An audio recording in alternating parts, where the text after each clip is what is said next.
Good afternoon, ladies and gentlemen. This is Jonathan E. from the Thermopylae Information Network. This is a fact presentation. In other words, we're just going to give you some facts here to consider. This is a presentation that I'm doing in regards to President Trump's current proposal for funds to be able to build a border wall, and Democratic opposition and Republican opposition to his proposal. Yes, there are Republicans that are against this as well, as we all know by now, and if you haven't figured it out, please get on board. Many of the Republicans out there are simply sheep in wolves' clothing. And I did say that correctly, sheep in wolves' clothing.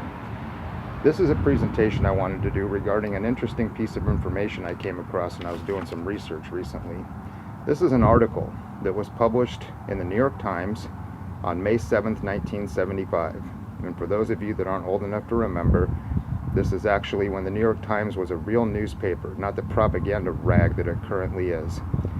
This was an article that was written about a proposal that President Ford made to Congress, where he was appealing for humanitarian and refugee aid to resettle 130,000 Vietnamese and Cambodian refugees.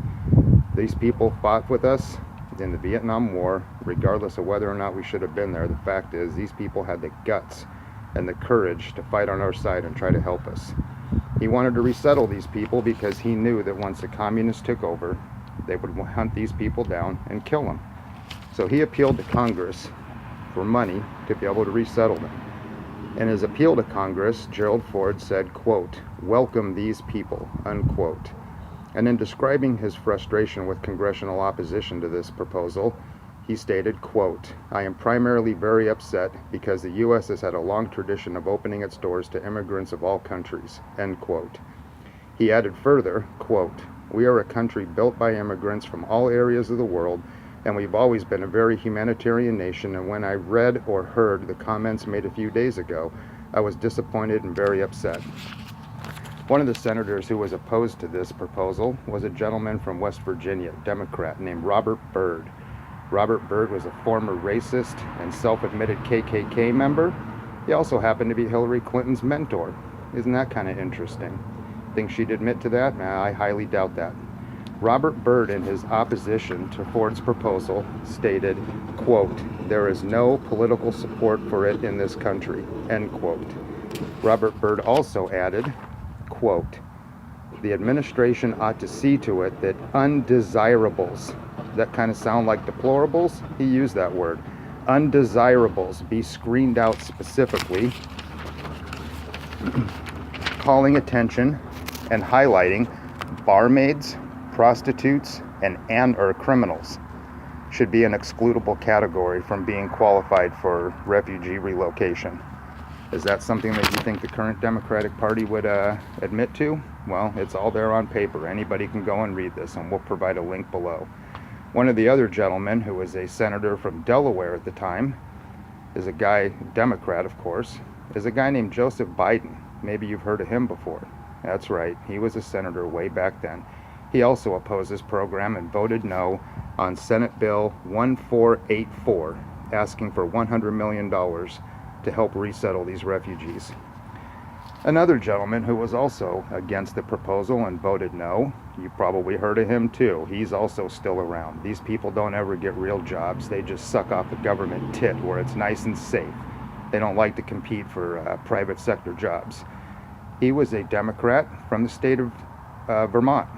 His name's Patrick Leahy. Patrick Leahy also voted no. Another interesting side note to this article, it's not covered in the article, but it's another piece of information that I dug up, and we'll provide a link to that as well. It was a Democrat from the state of California who was so upset by Ford's proposal that he actually got up in the middle of the presentation and stormed out of the meeting. His name is Philip Burton. Philip Burton is the longtime mentor and hero of a lady named Nancy Pelosi. What a shocker, huh? Wow, you know, these people, they don't ever come out and say what they really, feel. They just hide behind politics and a bunch of other BS. So Nancy Pelosi's hero and her mentor, and also happens to be the man whose seat she took when Philip Burton died. His wife took over, Sala Burton. When she died, Nancy Pelosi ran for the office. Interestingly also, she ran against a gentleman who was planning on being the first openly gay representative all the way back in 1987. What do you want to bet that was a vicious campaign? Did she have any difference to somebody who was trying to run for Congress because they were gay? No, I don't think so. But you talk to her now and she'll talk about all different kinds of things, how she supports these people. Well, be doing some digging to see how Nancy ran her campaign back then and what kind of information she used against this guy. These people are hypocrites. They're disgusting. And to think that they're crying now about not wanting to fund a border wall when back in 1976 they were vehemently opposed to resettling people who actually fought for our side, people they knew would be killed by the communists when they took over. Thankfully, the Senate and the House got their act together and they did propose another bill where they did approve the funding, and a lot of these people came over. Some of them are Hmong tribesmen. A lot of people have heard of them as well. So it didn't have necessarily an unhappy ending, but please do some research into this. We're going to provide the links, and maybe even call and let these people know what hypocrites they are. You can run from your past, but you can't hide it. These people want to drag up information on the president from 30, 40 years ago. Well, guess what? We're on the case. We're going to dig up their information too. We're going to show what hypocrites they are.